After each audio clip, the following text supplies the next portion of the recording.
The solar panel works so well, even in the rain, that we stay at about 13.9 at all times, and that's with the truck fridge running. Keeps everything cold. So this has been on for 2 months now, since basically New Year's. It does have an ice maker in it, which will keep ice at, I think it's a level 6 or 7 setting, which is about middle of the road. This uses basically almost close to zero energy. And then other than that, this is pretty much completed bus. We are gonna have take this tomorrow to get the dash complete. There's a guy that's gonna do the overhead there, fill it in and do some fabric work for us. This is the fan max vent. So this is on DC. All of the lights you saw are on DC. There's cigarette chargers under the cabinets for charging your phones. Those are all DC. This is the sink here. So it's called like a Rivati or something like that, and it's a pretty deep sink for RVs. Highly recommend it. Got it off Amazon, I believe. So we have actual running water to this, and I'll show you that in a second. The drain is just a gravity feed into this jerry can here, which is 5 gallons. These are the curtains. We just did curtains from Lowe's, and we kind of cut them, did a really quick hem on them, and used buttons.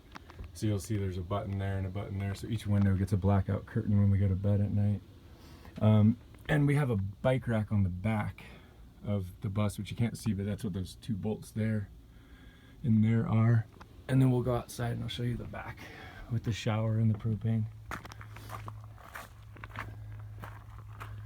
So we kind of took all the windows out, and for spray foam basically, we left the back so you could still see while you're driving.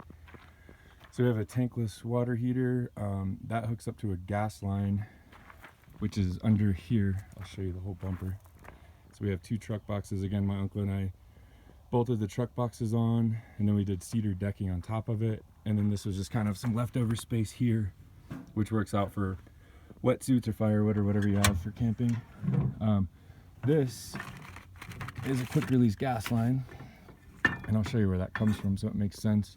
But basically we ran it all the way under the bus, and it's protected.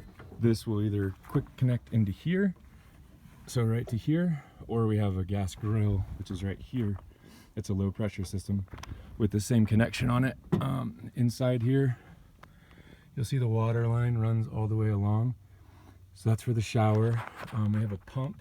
So as soon as you trigger the faucet or the shower, that automatically kicks on. And that is a 42-gallon tank. We mounted it between the wheels just so the weight carries better. And that lasted us about 2 weeks. That larger hose there is the fill hose in the vent. So that fills right here. You just unscrew this, put a hose in there, then you're not connected to any sort of grid.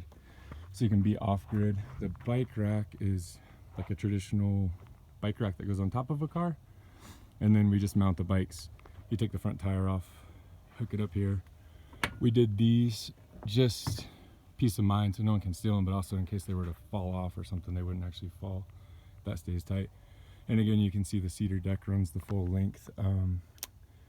That's about it. Here's the propane system, which my uncle and I screwed in here and then I hooked up later. And so this is where the old AC on the bus was. And so you just fold this up and then they'll fill it. And that is, I think, a Manchester unit, and you can see the gas line. It's got a regulator in it. Definitely always use a regulator. And then that runs along the frame rail so it's protected.